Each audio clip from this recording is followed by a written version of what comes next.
ایک وقت تھا جب لوگ عید کے موقع پر خطوط لکھا کرتے تھے یا پھر عید کے موقع پر اپنے دوستوں کو، اپنے رشتہ داروں کو اور اپنے جو دیگر تعلقات والے تھے ان کو عید کارڈ لکھتے تھے۔ اور ان عید کارڈز کے اندر یہ نہیں ہو سکتا تھا کہ کوئی عید کارڈ ملے اور اس کے اندر کوئی خوبصورت سا کوئی شعر نہ ہو، اور اس شعر کے اندر کسی کے ساتھ محبت برے جذبات کا اظہار کیا جاتا تھا، کسی شعر کے اندر کوئی گلہ شکوہ ہوتا تھا، کسی شعر کے اندر کوئی دعائیہ کلمات ہوتے تھے، تو لازمی طور پہ جو ہے ان عید کارڈز کے اندر کوئی نہ کوئی شعر جو ہے وہ لکھا جاتا تھا۔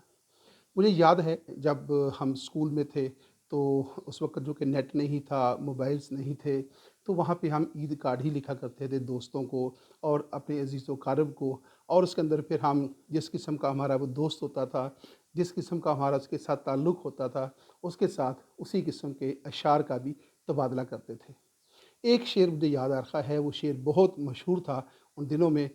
تو آج مجھے ایسے ہی خیال آیا کہ اگر عید کارڈ کا لکھنے کا موقع ہوتا تو ہم عید کارڈ لکھ کے جو ہے وہ شعر جو ہے آپ کی نظر کرتے ہیں۔ تو پھر آج میں ویڈیو کی صورت میں جو ہے آپ تک وہ شعر پہنچا رہا ہوں۔ وہ شعر قمر بدایونی کا تھا، قمر بدایونی، اور وہ کہتے ہیں: عید کا دن ہے گلے آج تو مل ظالم، عید کا دن ہے گلے آج تو مل ظالم،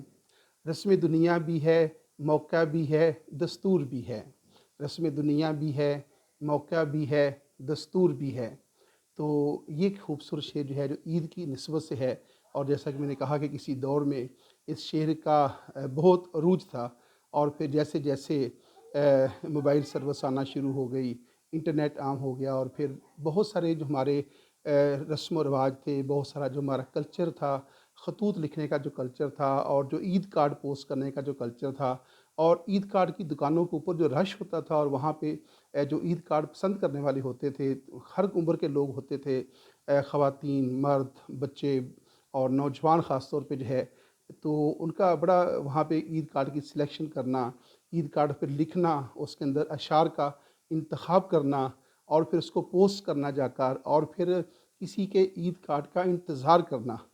یہ ایک اپنا ہی اس کا مزہ تھا۔ تو اب تھوڑا سا کیا، زندگی کا سارا سٹائل ہی جو ہے وہ چینج ہو گیا ہے، اور جو معاملات ہیں وہ اب انگلیوں کے اوپر آ گئے ہیں،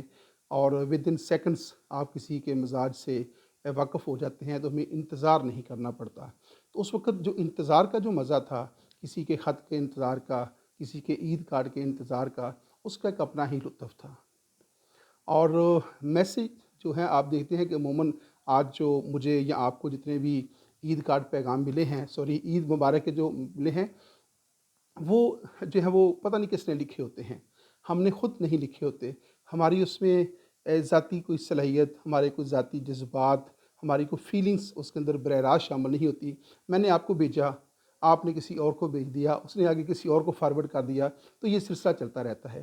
تو جو عید کارڈ لکھا جاتا تھا یا خط لکھے جاتے تھے، وہ اس کو متعلقہ شخص جو ہے وہ اپنے ہاتھ سے لکھتا تھا، وہ سوچ رہا ہوتا تھا، اور اپنی جو فیلنگز تھیں ان کو وہ رقم کرتا تھا، تو کتنا مزہ آتا تھا۔ تو آج تو ہے ساری چیزیں آرٹیفیشل ہو گئی ہیں، کسی نے وہ میسیج کمپوز کیا ہوا ہوتا ہے، اور پھر میسیج جو ہے وہ ایک ہی میسیج بعض کا جو ہے وہ آپ کو کئی لوگوں کی طرف سے آ رہا ہوتا ہے، ادھر ادھر سے بھی آ رہا ہوتا ہے، دوستوں کی طرف سے آ رہا ہوتا ہے، رشتہ داروں کی طرف سے بھی وہی میسیج آ رہا ہوتا ہے، تو ایک ہی چیز جو ہے وہ آپ کو مختلف کارنر سے آ جاتی ہے۔ آپ سوچتے ہیں یار یہ میسیج مجھے ابھی تھوڑی دیر پہلے کراچی سے آیا ہے، اب یہ مجھے جو ہے دبئی سے آ رہا ہے، پھر کسی اور ملک سے آ جاتا ہے، تو ایک ہی جو ہے میسیج ہے وہ آپ کو مل رہا ہے۔ تو گویا اس میں جو انسان کے جو جذبات ہیں، جو کسی بھی شخص کی جو فیلنگز ہوتی ہیں، وہ اس میں شامل نہیں ہوتی۔ اس لیے آرٹیفیشل دور ہے، تو ہم اس آرٹیفیشل دور کے اندر گزر رکھے ہیں، اور کسی کے جذبات سے حقیقی طور پہ جو آگاہی ہے، شاید ہم اس طرح اس کا اندازہ نہیں لگا سکتے۔ جو اس وقت ہوتا تھا کہ جب وہ خط لکھتا تھا، دو دو صفحوں کا، تین تین صفحات پر مبنی خط ہوتا تھا، عید کارڈ لکھے جاتے تھے، اس کے اندر بڑے خوبصورت اشعار لکھے جاتے تھے، تو ان کا ایک اپنا مزہ تھا۔ پھر دوبارہ میں آپ کی سماعتوں کی نظر کر رہا ہوں: